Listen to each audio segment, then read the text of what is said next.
जी जनाब, अस्सलाम वालेकुम। एक बार फिर आपके सामने हाजिर है वेव्स की डिस्कशन के साथ। चैप्टर नंबर 7 और 8 शामिल है इसके अंदर फर्स्ट ईयर की फिजिक्स में से।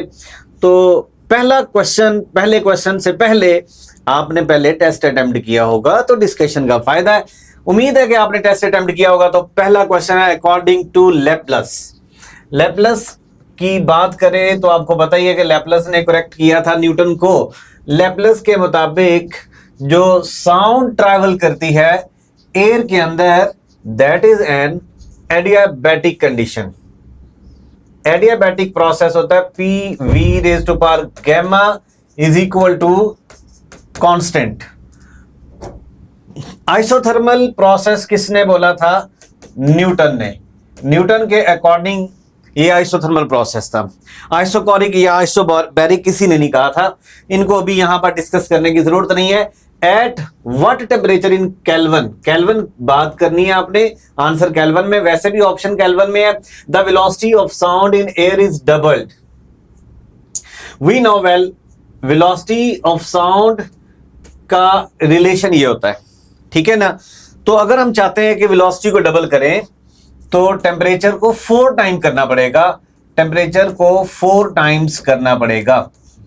अब 4 टाइम, कई बच्चे कहते हैं 4 इंटू 0 ना, केल्विन में करने के बाद, ठीक है। अगर आप इसको चाहते हो डबल करना, शॉर्टकट भी होता है इसका।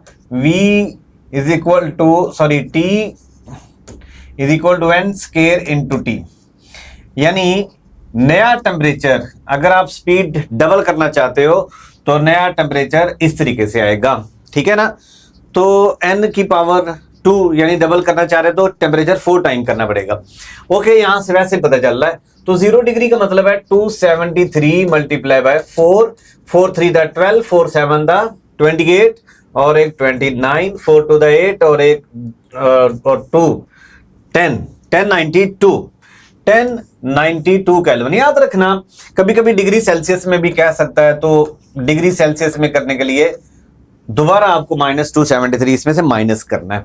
यानी कैलकुलेशन आपकी केल्विन में ही रहनी है। तो आंसर अगर डिग्री सेल्सियस में दिया तो पहले केल्विन में करना है, बाद में डिग्री सेल्सियस में लेके आ सकते हैं। Velocity of sound at 2 degree centigrade. तो velocity of sound at any temperature का फार्मूला होता है velocity of sound at 0 degree centigrade plus 0.61 T।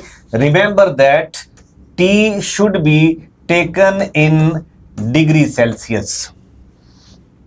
V naught 332 plus 0.61 into 2 degree. तो आंसर आ गया 333.22 मीटर पर सेकेंड।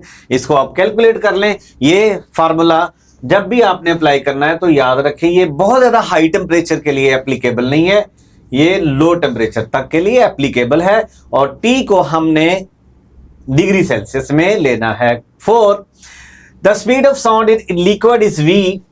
लिक्विड में स्पीड V है। The speed in another liquid of double modulus and half the density. तो हम जानते हैं V is equal to elastic modulus over density.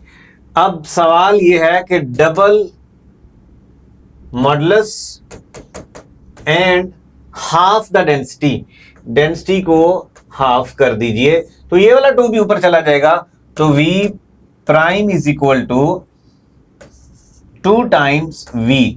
Velocity 2 times हो जाएगी, ये भी 2 ऊपर चला जाएगा तो 4 का रूट 2 आ जाएगा, बाहर आ जाएगा। तो आंसर आ गया अल्फा। क्वेश्चन नंबर 5 नंबर सवाल में पढ़ें। The velocity of sound increased by approximately when temperature rises by 1 degree. 1 degree centigrade temperature अगर राइज करवाया जाए तो यहां पर चेक करें। हम जानते हैं VT is equal to V naught plus 0.61 T। अगर यहां पर 1 लिखेंगे तो 0.61 मीटर पर सेकंड में। ये बात ठीक है, लेकिन अभी हमने बाकी ऑप्शंस को भी देखना है। जज्बाती हो गया, अगले सवाल पे नहीं चले जाना। 61 सेंटीमीटर पर सेकंड भी ठीक है, क्योंकि अगर हम इसको लें 33200 यानी सेंटीमीटर पर सेकंड तो फिर आएगा 61 इंटू टी वी टी, ये फार्मूला भी ठीक है। सेंटीमीटर पर सेकंड में अगर हम लेंगे तो ये 61 आएगा, ये बात भी ठीक है। 610 मिलीमीटर पर सेकंड, ये बात भी ठीक है। So correct answer is delta. Question number 6, velocity of sound in air decreases with increase in temperature. Wrong है, हम जानते हैं वेलोसिटी ऑफ साउंड का टेम्परेचर से ये ताल्लुक होता है, टेम्परेचर बढ़ने से वेलोसिटी ऑफ साउंड बढ़ती है। Decreases with decrease in temperature, ये बात ओके लग रही है। इंक्रीज लग नहीं रही बल्कि है, increase with decrease in temperature opposite ताल्लुक ही नहीं है इनका, does not depend on temperature, ये बात भी गलत है। Question number 7, if two waves of amplitude x produce a resultant wave of amplitude x, यानी a plus a is equal to a. जानते हो अगर दो वेक्टर एक जैसी मैग्नीट्यूड के हों तो उनका जवाब भी ए कब आता है? याद करो, याद करने की बात है।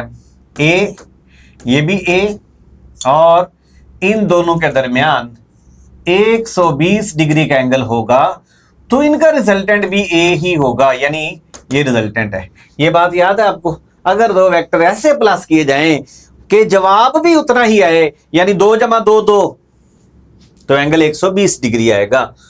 तो वेव्स को भी वेक्टरों की तरह से प्लस किया जाता है। So right answer is 120 degree. Question number 8, a body is performing SHM having amplitude 4 centimetre, यानी x नॉट 4 है। When kinetic energy is equal to potential energy, then displacement of particle। अब हमें गिवन डाटा से calculation करनी है, यानी kinetic energy is equal to potential energy हमें given है, ये हमें गिवन है। इस गिवन से हम बात स्टार्ट करते हैं। 1/2 के x naught square minus x square 1/2 के एक्स स्क्वेयर, हाफ के दोनों तरफ से कैंसिल कर दिया गया तो हमारे पास बचा x naught square minus x square is equal to x square. फार्मूले लिखे हैं ना हमने, तो एक्स स्क्वेयर उधर ले जाओ तो आ गया 2x square is equal to x naught square. X naught square over 2 is equal to x square. X हमें फाइंड करना है तो ये आया x naught over √2। X naught कितना है? 4, तो ये आ गया। पहले तो ये x की वैल्यू कैलकुलेट कर लो, ये आएगी x naught by √2। x naught की वैल्यू है 4 सेंटीमीटर, तो 4 सेंटीमीटर ओवर √2। अब यहां पर चेक करें कोई ऑप्शन आ रही है? 4 ओवर √2 ये आ रही है, 4 ओवर √2। अब यहां पे क्या मसला आ गया? 4 ओवर √2,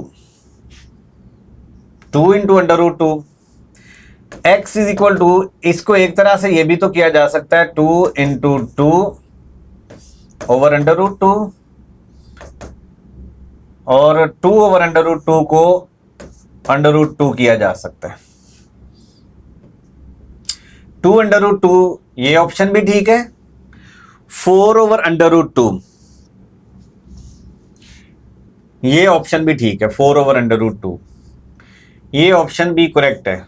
लेकिन जो आपके पास क्वेश्चन था, लेट मी चेक कि वो उस क्वेश्चन के अंदर क्या था। अगर तो वो सवाल भी यही था पीडीएफ में, तो फिर 2 ऑप्शन ठीक लग रही हैं। क्वेश्चन नंबर 8 है, question number 8, yes, Charlie option भी ठीक है। 4 ओवर √2, तो इसकी करेक्शन कर लीजिएगा। बहरहाल सवाल में थोड़ी सी मिस्टेक है, मैंने वेरीफाई कर लिया है पीडीएफ भी। Question number 9,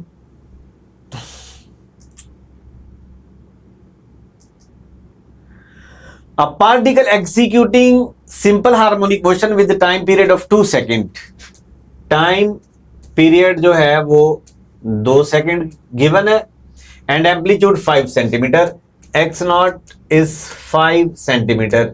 the maximum magnitude of velocity, याद रखें ये जो फार्मूला ना V naught is equal to x naught omega, ये एग्जामिनर का फेवरेट है। इसमें से सवाल आने के बहुत ज्यादा चांसेस हैं। सो हमसे वी नॉट पूछा गया। ओके, अप्लाई कर देते हैं। V naught is equal to x naught omega, x naught omega को लिखा 2 pi over capital T, x naught की वैल्यू है 5 सेंटीमीटर, हमें जवाब भी सेंटीमीटर में लाना है। 5 centimetre 2 pi over capital T है 2 से कट गया 5 pi centimetre per second. Answer is delta 5 pi centimetre per second. Question number 10, question number 10 को देखिए। A body moves with simple harmonic motion and makes complete oscillation in n second. n second में वो complete oscillation करती है, यानी time period क्या है n second, वो टाइम जिसमें वो कंप्लीट रेवोल्यूशन कर ले, complete vibration. What is angular frequency? Angular frequency होती है omega is equal to 2 pi over capital T. अब कैपिटल टी हमें n दिया हुआ है, तो 2 पाई ओवर ये t की जगह n आ गया, तो ये ऑप्शन भी ना हुई, ये ऑप्शन भी नहीं हो सकती, ये भी नहीं हो सकती। तो ओमेगा की वैल्यू है 2 पाई ओवर कैपिटल टी की वैल्यू क्या थी? n, यानी कंप्लीट ऑसिलेशन जितने वक्त में करे उसको हम कैपिटल टी बोलते हैं। Question number 11, a particle starts simple harmonic motion from the mean position से वो स्टार्ट कर रहा है। It's amplitude is a and time period is t। At the time when its speed is half of the maximum speed, its displacement y। यानी अब हम इसकी calculation करते हैं। सवाल में गिवन क्या है? When its speed is half of the maximum, यानी v is equal to v not over 2, ये हमें गिवन है। पढ़ लो, सवाल को पढ़ो और चेक करो गिवन क्या है। वेलोसिटी ये है, हमसे क्या पूछा गया है? x, यानी पोजीशन बताएं कि कब ऐसा होगा। डिस्प्लेसमेंट क्या होगा? उसने y लिखा, मैंने x लिख दिया। चलें अब फार्मूला लिखते हैं। v now formula, v is equal to v naught 1 minus x square over x naught square. जिनको ये फार्मूला फौरी तौर पे ज़हन में आ गया उनको तो मसला ही कोई नहीं है, हल हो जाएगा। पहले नंबर पे वो गिवन था, अब मैंने v की जगह पे पुट कर दिया जो गिवन था। वो गिवन ये था कि v की जगह पुट कर दो v नॉट बाई 2, ये v नॉट वैसे का वैसे ही 1 minus x square over x naught square. v not से कैंसिल हुआ और अब हम चेक करते हैं, ये इधर आ गया 1/2 और उधर हम स्क्वेयर कर लेते हैं, दोनों तरफ स्क्वेयर कर लिया, ये आ गया 1 minus x square over x naught square. ये जो x square over x not इधर ले आए तो ये आ गया x square over x naught square, और ये 1/4 उधर चला गया तो ये बच गया 1 माइनस 1/4। हमारे पास आ गया x square over x naught square is equal to 3/4। 1 में से 1/4 माइनस करने 3/4 आ जाता है। X square is equal to x naught square into 3/4। हमें तो एक्स चाहिए ना, तो आ गया अंडर रूट से x naught under root 3/2। Root जब हम लेंगे यानी x naught under root 3/2, x naught amplitude है, अंडर रूट 3/2 यानी ये एक्स नॉट और ये अंडर रूट 3/2। ऑप्शन आ गई बीटा। सवाल अगर कभी कंफ्यूजन में आए, आप ना समझ लगे, रिवाइंड करें, दोबारा देख लें। Question number 12, a particle executing a vibratory motion while passing through the mean position has maximum kinetic energy and minimum potential energy. सवाल में पूछा गया है मीन पोजीशन पे मैक्सिमम वेलोसिटी होती है, मैक्सिमम काइनेटिक एनर्जी होती है, minimum potential energy, minimum acceleration, minimum force। 13, the frequency of wave is 0.002 hertz, its time period t is equal to 1 by f 1 over 0.002। यानी ये पॉइंट खत्म किया तो ऊपर चले गए, पॉइंट की जगह पे 1 और साथ आगे 3 0 डिवाइडेड बाय 2, यानी आंसर है 500। तो टाइम पीरियड इसका कितना आ गया 500। 1000 को 2 से डिवाइड किया 500। T is equal to 1/f। कितना आसान formula 14। In simple harmonic motion graph of which of the following is straight line. Straight line की अगर हम बात करें तो अगर हम टोटल एनर्जी के ग्राफ की बात करें तो टोटल एनर्जी का ग्राफ ऐसे होता है, यूं टोटल एनर्जी का ग्राफ स्ट्रेट लाइन आ रहा है। ठीक है, कई बच्चे कहते हैं कि सर जी स्ट्रेट लाइन का मतलब तो ये होता है इस तरह से, इसको कहते हैं स्ट्रेट लाइन इंक्लाइंड। इंक्लाइंड का लफ्ज भी साथ आता होता है, तब आप इसको कहेंगे। अब उसने सिर्फ स्ट्रेट लाइन बोला है, तो अब आप चेक करें पोटेंशियल एनर्जी अगेंस्ट डिस्प्लेसमेंट का तो पैराबोला बनता है। बाकियों को भी देख लेते हैं। एक्सेलेरेशन अगेंस्ट टाइम, ये तो साइनोसॉइडल होता है। जाके लेक्चर देखो, मैंने आपको पढ़ाए हुए हैं। वेलोसिटी और अगेंस्ट डिस्प्लेसमेंट का ग्राफ होता है एलिप्स। इनमें से तो फिर कोई भी ऑप्शन है ना बनी, तो आपने गिवन ऑप्शंस में से देखना है। स्ट्रेट लाइन टोटल एनर्जी, ये टोटल एनर्जी है और इधर डिस्प्लेसमेंट है, तो ग्राफ इसका क्या होगा स्ट्रेट लाइन। स्ट्रेट लाइन आपके सामने है, मैंने बनाई है, लेकिन चलो अच्छी सी बना लेते हैं। स्ट्रेट लाइन यानी एग्जैक्ट वो ऐसे बनेगी, no change with displacement. Displacement के साथ चेंज नहीं आएगी। तो आप चेक कर लें, बाकियों का भी मैंने मेंशन कर दिया कि किसका ग्राफ कैसा बनेगा। Question number 15, if a harmonic oscillator oscillates with an amplitude of 50 millimetre, यानी एम्पलीट्यूड यानी एक्स नॉट गिवन है 50 millimetre and time period is given 2 second. अब गौर से देखिए, आपसे पूछा क्या गया है मैक्सिमम वेलोसिटी। मैंने आपसे कहा था कि ये एग्जामिनर का फेवरेट फार्मूला है, यानी V naught is equal to x naught omega. V naught मालूम करना है, लेकिन हम ये भी चेक करेंगे कि ऑप्शन मीटर पर सेकंड में है, लिहाजा मुझे मिलीमीटर को मीटर में बदलना है। ये तरीकाकार होता है कि जब आप न्यूमेरिकल हल कर रहे होते हैं तो ऑप्शंस पहले देख लिया करें। एक्स नॉट की वैल्यू है 50, तो 50 को आपने 1000 से डिवाइड कर देना ताकि मिलीमीटर को मीटर में बदल लें। ओमेगा की वैल्यू होती है 2 pi over capital T. Capital T की वैल्यू है 2। अब हमने इसको सॉल्व किया, 2 2 से कैंसल, 50 ओवर 1000 यानी ये आ गया 0.05 इंटू पाई। पाई यहां नहीं है ऑप्शन में कहीं भी, लिहाजा पाई को हम लिख सकते हैं 3.14। 3.14 इस तरह से हम लिख सकते हैं। 5/100 को मैंने लिखा 0.05। अब इसको इससे मल्टीप्लाई करना है हमने, तो देखते हैं आंसर क्या आएगा। अब हमारे पास ABC चारों ऑप्शंस में नियरेस्ट नजर आ रहा है साफ सुथरा कि 5 को 3 से मल्टीप्लाई करें तो 15 आ जाता है।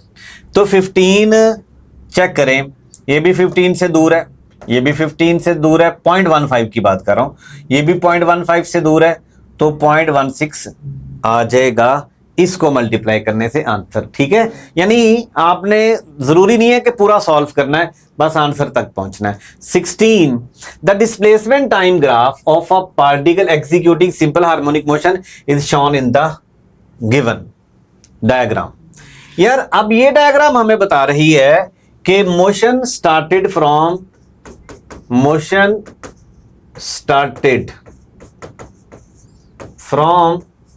मीन, ये हमें बता रहा है। जब मोशन मीन से स्टार्ट होती है तो डिस्प्लेसमेंट 0 होता है, हमें नजर आ रहा है। उस टाइम एक्सेलेरेशन का फार्मूला होता है A is equal to minus x naught omega square sine omega t. Acceleration का ग्राफ टाइम के साथ कुछ ऐसा बनता है जैसा कि ये। अब आप कहेंगे हमें एक्सेलेरेशन की बात नहीं की गई, तो क्या आप इतने समझदार हैं ना, न्यूटन के मुताबिक है फिजिकल वेब में, जैसा ए वैसा एफ, जैसा ग्राफ ए का वैसा ग्राफ एफ का। सो ए का ग्राफ ऐसा बनना था, तो हम यहां पे देख रहे हैं फोर्स का ग्राफ बी इस तरह का बनेगा। अगर यहां ए लिखा जाए या एफ लिखा जाए एक ही बात है। Acceleration time, force time graph एक जैसा होता है। नहीं समझ आई तो पूरा लेक्चर पड़ा हुआ है आपके सामने, ये लेक्चर देखें, फिर उसके बाद ये देखें, आपको पता चलेगा कि यार ये सारी बातें ऐसी हैं जो सर ने पढ़ाई हैं, जैसे देखी देखी लगती हैं। हमारे लेक्चर लेने का सबसे बड़ा बेनिफिट ये होगा, जब आप एमडी कैट का फाइनल एग्जाम देंगे सारी चीजें आपको ऐसे ही महसूस होंगी जैसे आप इन गलियों से, इन राहों से, इन चौराहों से आप गुजरे थे, जैसे आपने इनको देखा था। सवाल नंबर है 17, फार्मूला है, इस पे मैं कोई टाइम नहीं लगाने वाला। वेलोसिटी का फार्मूला है 18। चलो 18 पे चलते हैं। The amplitude, frequency and period of an object vibrating at the end of spring if the equation for its position as a function of time is given. यार ये क्या होता है भला? पहले नंबर पे ये एम्पलीट्यूड होता है एक्स नॉट, साइन, ये पता क्या चीज होती है? ओमेगा। बेसिक इक्वेशन पढ़ो, x is equal to x naught sine omega t. चले जी, अब ओमेगा की वैल्यू क्या आ गई? Pi by 3। Pi by 3 omega होता है 2 पाई F, pi by 3, pi pi से मर गया, पाई पाई से गया, f is equal to 1 by 6। F is equal to 1 by 6।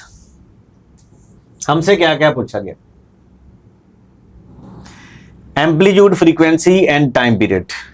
तो टाइम पीरियड 6 हो जाएगा। अब यहां से देखते हैं कौन सी ऑप्शन सही है।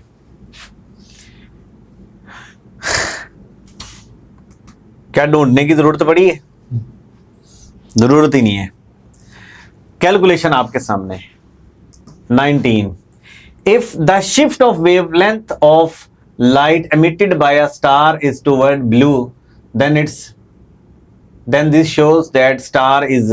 यार वैसे ये सिलेबस का हिस्सा तो नहीं है, लेकिन सवाल अब आ गया तो कर लो क्योंकि लास्ट ईयर उन्होंने डॉपलर इफेक्ट को निकाल दिया। तो खैर, shift of wavelength of light emitted by star is toward blue, यानी ब्लू का मतलब है फ्रीक्वेंसी इंक्रीज हो रही है, लैम्डा डिक्रीज हो रहा है।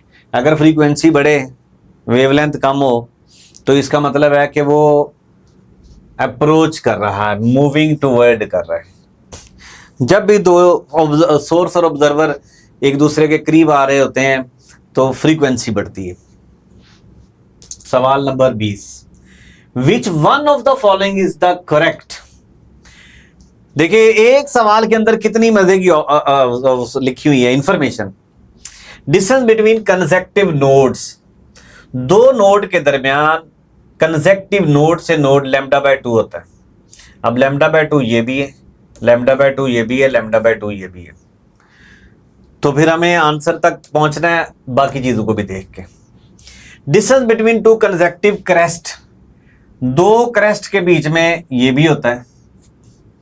ठीक है, इसका मतलब है हम सही ऑप्शन पे पहुंच गए, आगे बढ़ने की जरूरत नहीं है, क्योंकि जिसमें ये करेक्ट है इधर भी वही वाली लेनी है हमने, क्योंकि एक ऑप्शन को हमने लेना है।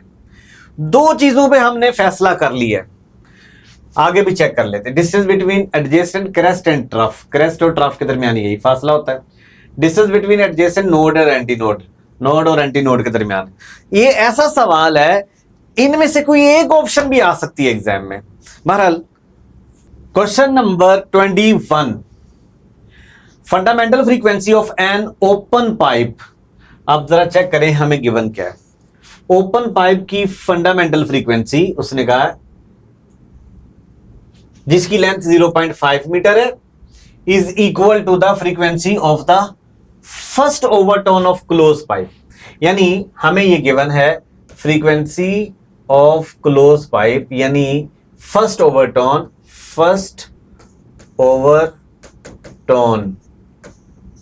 ऑफ क्लोज्ड पाइप लिख लेते हैं 3V/4L।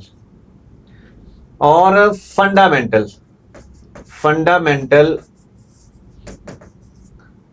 Of open pipe F o is equal to v over 2L। ये दोनों फ्रीक्वेंसीज हमें गिवन है कि इक्वल है। चेक करें, ये हमें गिवन है इक्वल है। यहां पर हम ये भी लिख देते हैं, ये क्लोज है और ये ओपन है, यानी f c is equal to f o, ये हमें गिवन है। पढ़ ले सवाल के अंदर, ये गिवन है। हमें फाइंड आउट करनी है क्या बोला, length L of close pipe, the value of length L, यानी लेंथ L जब आएगी यहां पर तो हम उसको मेजर करेंगे। एफ सी की वैल्यू है 3V over 4LC is equal to V over 2LO। ये V दोनों तरफ से मर गया, कट गया, ठीक है, 2 to the 4। अब हमारे पास क्या बचा, जो बच गया है उसको हम लिख लेते हैं। लेंथ O की वैल्यू गिवन है 0.5 मीटर, चलो बाद में पुट कर लेते हैं। अब ये आ गया LC, इसको मैं उधर लेके आऊं, LO इधर आ गया 3LO, यानी 3LO ओवर 2, ये जो 2 बच गया था, ये वाला 2। LO की वैल्यू है 0.5, 3/2 इंटू 0.5 का मतलब है 5/10 LC, 5 to the, तो 3/4 जवाब आ रहा है। 3/4 0.75 होता है, ठीक है। एक बार फिर सुने, सिंपल छोटी सी स्टेटमेंट थी। उसने कहा fundamental frequency of open pipe, open pipe की फंडामेंटल किसके बराबर है, क्लोज के पहले ओवरटोन के बराबर। क्लोज का पहला ओवरटोन फंडामेंटल का, सॉरी ओपन का फंडामेंटल, दोनों की फ्रीक्वेंसी बराबर है, ये हमें गिवन था। इनको बराबर किया, बराबर करने के बाद इनकी वैल्यूज लिख दी। LO हमें गिवन था, ये हमें गिवन था, उसकी वैल्यू पुट कर दी। LC हमने मेजर कर लिया 0.75। सवाल number 22, 10 wave pass through the medium in 1 second, ठीक है। फ्रीक्वेंसी होती है number of waves per unit time. तो 10 वेव हैं, 1 सेकंड में पास करती हैं, तो फ्रीक्वेंसी है 10 हर्ट्ज। वेलोसिटी भी 10 मीटर पर सेकंड है। Wavelength V is equal to f lambda, lambda is equal to V over F। 10/10 123। Question number 23 में सवाल क्या है, हाफ वेवलेंथ कॉरेस्पॉन्ड टू। ये देखिए, एक वेव बना लेते हैं। इस वेव में ये है पूरी वेवलेंथ, यहां पे एंगल 0 डिग्री, यहां पे पाई और यहां पे 2 पाई। हाफ वेवलेंथ, हाफ वेवलेंथ में कितना एंगल नजर आया आपको, 180 डिग्री, यानी पाई रेडियन या 180 डिग्री। 24, द एनर्जी ट्रांसमिटेड पर सेकंड पर यूनिट एरिया, ये डेफिनेशन है इंटेंसिटी की।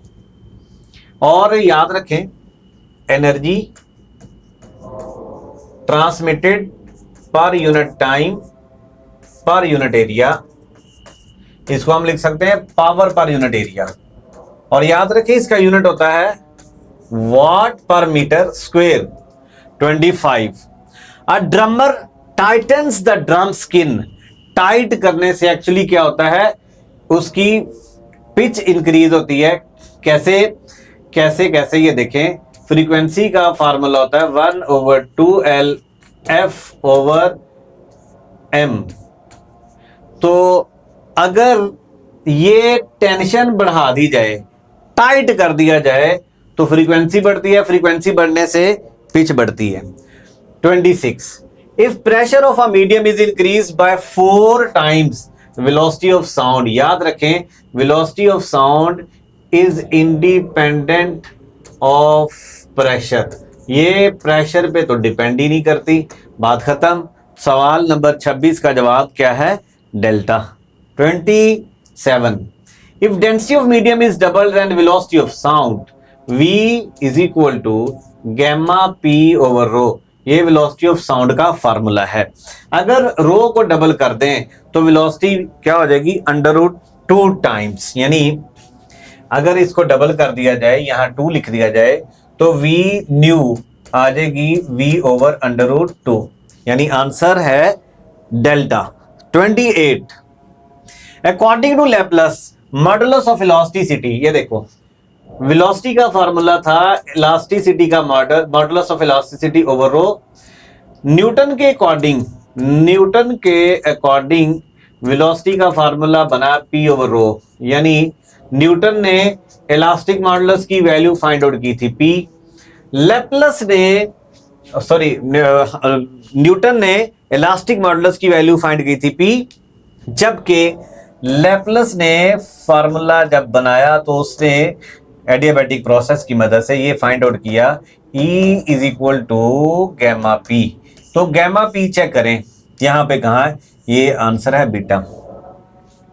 29, distance and displacement travelled by a vibrating body in a time equal to 3/4t। 3/4t का मतलब क्या है कि ये चेक करें, फॉर एग्जांपल ये है मीन, तो मीन से इस तरफ को गए t/4, फिर वापस आए तो यहां तक आगे t हो गया, और फिर यहां आगे से यहां तक जाके तो ये बना 3t/4।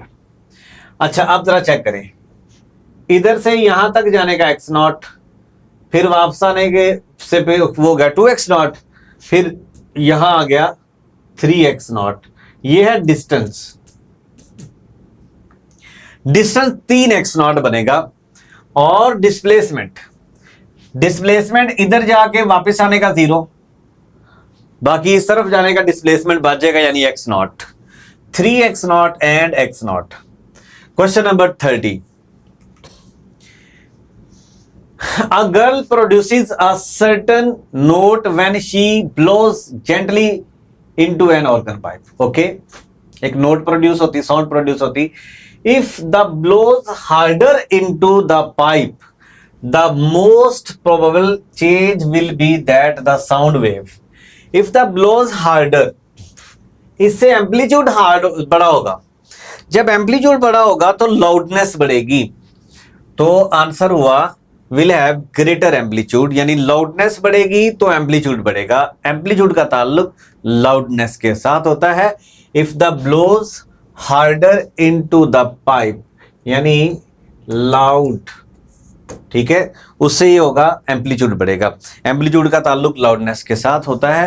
Question number 31, the unit of spring constant K is same as that of surface tension. K होता है F/x न्यूटन पर मीटर, तो सरफेस टेंशन भी यही होती है, how much force is exerting on unit length surface. 32, a body performs simple harmonic motion with a period of 6.3 second। okay, 6.3 second time period है। maximum speed of the body v naught given at 10 meter per second। what are the value of the amplitude x naught and angular frequency? हम जानते हैं v naught is equal to x naught omega, ये 10 है। Check करें कौन सी दो values है जिनका प्रोडक्ट 10 आ रहा है। इसका मतलब है ये ऑप्शन नहीं हो सकता, ये ऑप्शन नहीं हो सकता। अब इन दो ऑप्शंस में से हमें ढूंढना है 10 into 1, 10 into 1, क्योंकि v naught 10 आएगा, एक्स नॉट और ओमेगा की दो वैल्यूज जो भी आएंगी उनका प्रोडक्ट 10 आना है। लेकिन अब अगर तो एक ऑप्शन होती तो हम फटाफट पहुंच जाते, स्मार्ट वे ये था। लेकिन अब हमें फाइंड आउट करना पड़ेगा। चले जी फाइंड आउट कर लेते हैं। ओमेगा होता है 2 pi over capital T, 2 into 3.14 और कैपिटल डी की वैल्यू है 6.3। ये तकरीबन 1 आ गया, ऊपर 6.28 आएगा, 6.3। अब ओमेगा 1 है, यानी बीटा और चार्ली में से चेक करें ओमेगा 1 किसमें, ये है ओमेगा 1 है तो डेफिनेटली ये 10 होगा। Answer is Charlie. Question number 33, formula for the acceleration of projection, mass spring system and simple pendulum. Acceleration का फार्मूला पूछा गया है। बेसिकली प्रोजेक्शन का फार्मूला तो ये माइनस ओमेगा स्क्वेयर एक्स। अब ये बात आप सबको पता होनी चाहिए कि जब हम बात करते हैं ना स्प्रिंग की, तो ओमेगा होता है के बाय एम का रूट, और पेंडुलम अगर हम बात करें पेंडुलम की तो ओमेगा आएगा जी बाय एल अंडर रूट।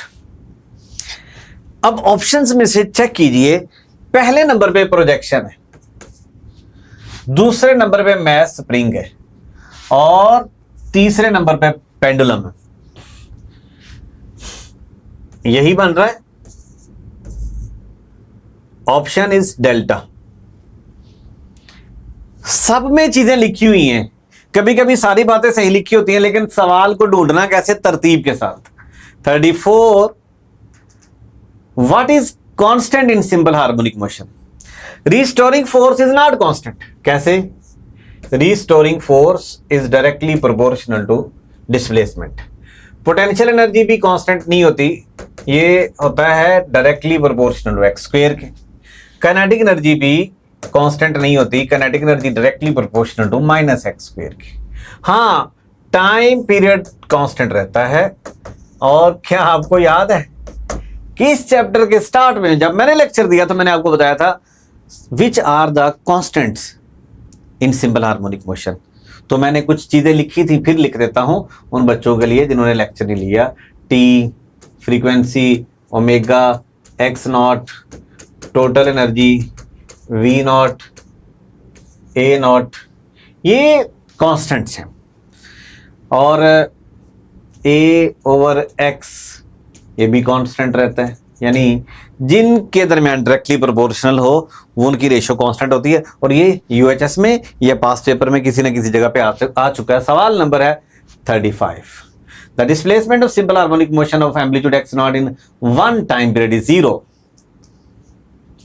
एक पूरे टाइम पीरियड का मतलब है पूरा वाइब्रेशन, वन टाइम पीरियड मतलब one vibration. 36, if equation of simple harmonic motion becomes x is equal to minus x naught sin theta। याद रखें x is equal to x naught sin theta। एक ये equation होती है, x is equal to x naught cos theta। अब बात कर रहे हैं x is equal to minus x naught sin theta। ठीक है, तो अब सवाल क्या है, याद होगा आपको, ये तो मैं पढ़ा चुका हूं। फ्रॉम मीन,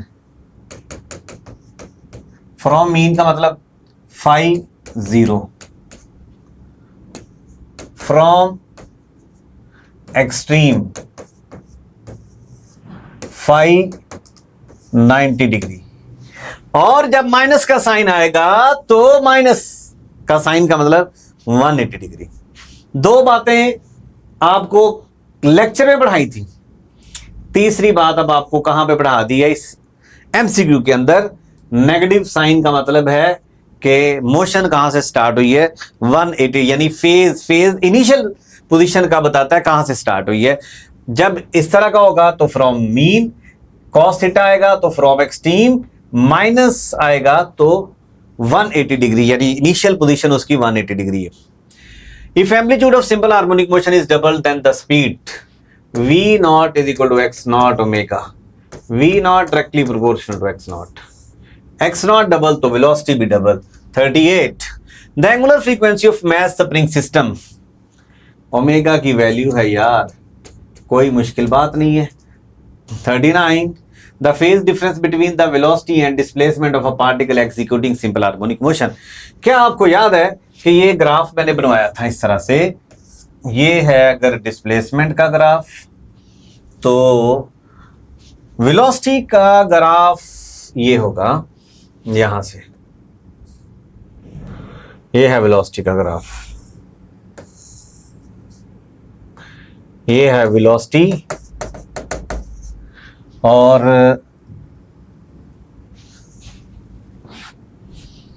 ये है डिस्प्लेसमेंट। तो कितना हुआ एंगल उनके दरमियान? 90 डिग्री। लास्ट क्वेश्चन है, total energy of simple harmonic motion eight extreme. Extreme पे काइनेटिक एनर्जी 0, तो टोटल एनर्जी फिर किसके इक्वल रहेगी? Potential energy. लो जनाब, ये है आपके यूनिट वेव्स की डिस्कशन। तो अगर आपने मिस्टेक्स की हैं तो एक ही सोल्यूशन है, practice practice practice. Basic concepts अगर आपके क्लियर नहीं है तो पहले लेक्चर लो, उसके बाद इसको सॉल्व करो। अल्लाह हाफिज़।